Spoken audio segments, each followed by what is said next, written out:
All right, roaming millennial, you know, is the star of her own popular YouTube channel and now the host of CRTV's Roaming Millennial Uncensored, where she discusses stories not covered anywhere else at the intersection of culture and politics. Lauren Chen, it's so nice to see you. Yeah, thank you so much for having me here. It's a real pleasure. You're down from Canada, right? You are a Canadian. Yes, I've made the very long trek down here to, I guess, Southern California, and you know, I'm loving the weather, but I don't know how you people in LA do it. Like, Oh, man. I mean, the traffic, everything's expensive, just, gosh. It's a tough city. It is a tough city to love, I gotta say. You know, the weather, as you say, the weather's beautiful. There are places where you can see them, get beautiful views, but it's a tough town to love, I gotta say. Yeah, I mean, just from the airport, it was busy. Took a while to find an Uber. I was on the phone with a guy trying to find him, and someone else jumps into my Uber and it's like, "Yeah, I'm Lauren. You can go now." And I'm on the other line, like, "No, it's not me. She's trying to steal my Uber." Wow. Checking out of our hotel, someone had just put a random charge on my room. They spent like $70 at the hotel bar, and I guess had just assigned a random new room number, and it's like. Welcome to LA. It's a land of hope and glory.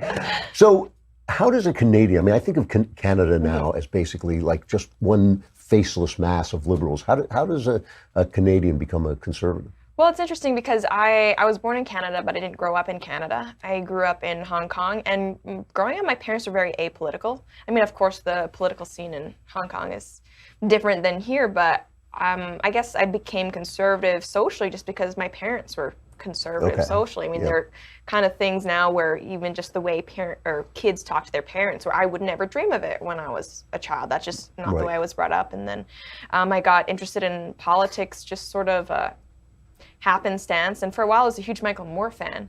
But that when he was doing things like criticizing the Iraq War and stuff, which I don't even necessarily see as a partisan issue anymore. When I started getting interested in politics, just I guess the social conservatism that I was used to growing up, things like individual responsibility, things like that translated to political conservatism as well. And I mean, Hong Kong has like 15% flat tax. It's very economically free. Yeah.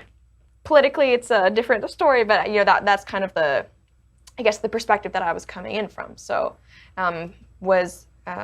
you know, a tween when I moved back to Canada, maybe 11, and I've only ever lived in Canada for about 6 years now, since I've spent almost as much time in the States as I have Canada. And I've got to say, I just avoid political conversations when I'm in Canada. I tell them I do makeup on YouTube. Like, I really don't talk about it. I've noticed, I mean, Canadians are completely clueless about every, you know, they just love their healthcare, and they think it's wonderful, and then they have to wait online. If they have to wait for 2 years, it's and fun. What's funny is that Canadians, if you ask a Canadian, like, what do you think of the healthcare? They'll go, "Oh, I hate the wait times. We don't have any doctors. I don't have a family doctor right now because mine retired, and there's wait lists for anyone." So we love complaining about our healthcare, but then when someone says like, "Oh, the States," they're like, "Haha, they're awful healthcare." It's like, so I feel like it's a point of national pride to just crap on the American healthcare system, but I mean, that's not to say ours is any better right now. Although it's different province by province, maybe it's better in other places, but I can tell you for sure that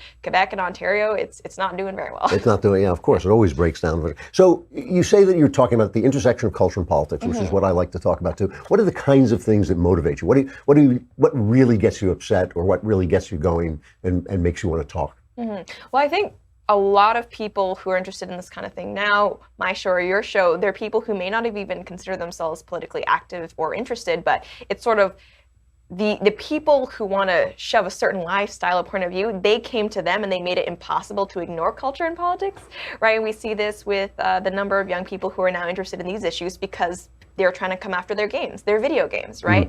They're seeing it in their movies, their TV shows. Right now, everything is about progressive leftism. You can't escape it. And I think that's, it's sad because I would love to live in a world where not everything is politicized, but it's also in a way good because it's waking people up to these issues which have been around for a long time, but they're now, I think, coming more to a head. Interesting. I mean, I've been a very vocal anti-feminist, and I can't help noticing that you're a girl. It's how I identify. Yeah, it's how you identify as a girl. And is my objectifying male gaze, is that disturbing you? I mean, do you feel that you are oppressed in any way as a woman? I mean, I know that being a woman has its difficulties, but I mean, being a woman has its difficulties. Being a man has its difficulties. Being tall, being short has its difficulties. I mean, you ask the gingers how they're doing, they'll say that they're often very impressed, which is, I mean, I perhaps have contributed to that in some way, but yeah, I don't feel like being a woman is this huge thing where, you know, everyone is out to pay me less than they would a man, or I don't know, sexually assault me surreptitiously in a work context. That's just not the way that I feel. And what's so interesting is that any time where I have felt uncomfortable being a female, where like I'm not safe or I am being objectified, it's been in the context of a liberal progressive person or area. Really? Right, because you know, I'm from a small town, I'm from the countryside. I as a woman can walk anywhere that I want and feel safe. You know, all my family, friends and everything, we're all conservative, so no one would ever dream of saying something inappropriate. Everyone's like very like proper and stuff, but it's when I'm in a place like LA where I feel uncomfortable. Actually, one of my friends here, we were supposed to meet, and they're like, oh, where do you want to go? And I was like, oh, yeah, somewhere early, quiet. I don't go to bars. But they're like, oh, we have this person who's playing. You should really come. And I was kind of like, I don't. But anyway, we ended up going, and apparently it's like a known thing. It's this dive bar that's hipsterish, but it's called No Vacancy. And so I show up alone to a parking lot that's dark, and no one else is there. I go up to a weird quiet room, and I open the door to what I think is the entrance of a bar, and there's just a woman in her underwear lying on the bed. Yeah. It's apparently a gimmick that's supposed to look like a brothel. Oh, I get it. Okay. But as someone who didn't know that, it just looked like a brothel. You know, it does seem to me that women suffer more from that kind of culture than from anything else. Yeah. Yes, here, and that's the thing. And so I freaked out and left, and after my friend was like, oh no, it's just a gimmick, come back. And it's like, even then, I don't want to go. Like, I don't want to be at that bar. Yeah. So, and that's just not something that in my everyday life, not in LA, that I encounter though. But it's funny, the moments where I am uncomfortable come from the more liberal, progressive side of things. I think so much of this stuff I've heard, the Me Too stuff. Yeah, it's all Hollywood. They're all raping each other. I know, and it's all from people who were told that the old rules didn't count anymore, that the old morals didn't matter, and they could just kind of do whatever they wanted. I mean, we saw everyone was making fun of Mike Pence when he said that he doesn't go to dinner alone. Yeah. No one's making fun of Mike Pence now. Yes, he's not going to have any Me Too stories. Yeah. No, it's really strange. What do you make of now all this, the idea that men and women are actually not, they don't exist, they're not the only kinds of sexes there are or whatever? I mean, it's weird. There's this dichotomy, whereas men and women aren't real, gender is what you feel, it's anything and everything, but also the patriarchy and male oppression is ingrained in our society. So it's like, how do you reconcile both of those things? Because either it's immutable and doesn't matter, we can identify as whatever we want, it's all just a social construct, or the men as a group have been oppressing us women, right? So like, what if one of the males on a board, I think it's California, recently passed that certain number of shareholders or board members need to be female. What if one of those men now decides to identify as a woman? Then what do you do with all of your diversity quotas then? Boy, I didn't even think of that. That's a really good point. Right, well, what do you do? Yeah. It's internally inconsistent. That's great.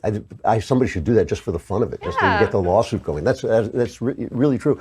You outed yourself, I don't know, about 6 months, a year ago as a Christian. Yes. Now, in your audience, which is obviously going to be a young audience, does that make you a real outsider?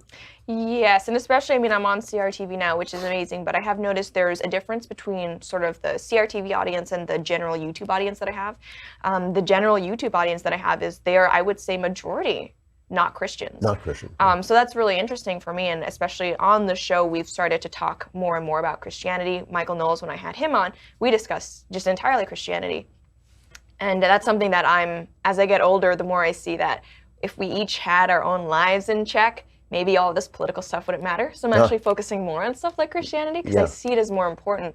But I do notice that, in the YouTube setting, I'm one of the only people who's talking about something like Christianity when it comes to social issues or political issues. And I recently went to this big YouTube convention of speakers who talk about politics on YouTube. I was literally the only Christian. I'm sorry, me and my fiance were the only Christians. So it's a strange situation to be in. Do you get a lot of hate or just disagreement? I mean, I think for the most part, it's mainly just disagreement. People who are like, they disagree with me, and that's fine, would love to be able to talk to them about it, because I didn't start out as a Christian. I was kind of raised Christmas, Easter, Catholic, but then went through my angsty atheist period and then didn't become born again until later. So I would love to talk to them about it. Most people are respectful, but you do have like the fedora tipping atheists. It's like, I don't know.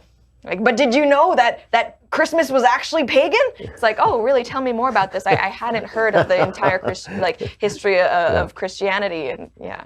Is there anything? Well, I have two last questions. One is there anything that feminism offers you that simple freedom doesn't offer you? No, and that's, I mean, not that I can think of right now. And actually, the funny thing is that when it comes to things like feminism, to me, I appreciate freedom very much so, but that's not exclusive to feminism. I think it's actually the antithesis of feminism currently.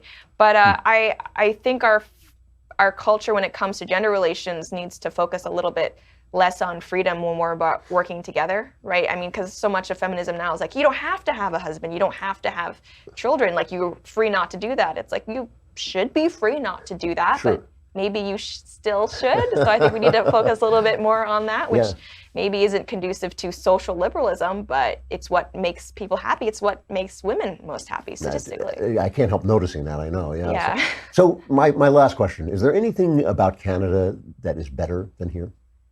You're allowed to say. I'm in LA right now, so I'm just trying to put the mindset mindset outside of LA. We don't have the crime that you do. Yeah, anywhere, which even is nice. Even in the big city. I mean, I'm not from Toronto. I avoid it at all costs. Same thing with Vancouver, but just all in all, Canada is safer than the U.S. Not just at the aggregate, which is nice. Of course, we don't have the the immigration and demographic issues that you do. So. And it's funny. Everybody talks about how nice Canadians are, but that's because they're on the coast. Once you move off the coast, Americans are the nicest people in the world. Yeah, no, that's absolutely true. Actually, my fiance and I were commenting on how much nicer Americans are than where we live in Quebec, where they're like French Canadians, so they're not the nicest people. Know, that's where Crowder comes from. Americans are very friendly people. Sure. Lovely. All right, Roaming Millennial, congratulations on your show, and I appreciate you coming on. I'll talk to you again. For sure. Thank you so much.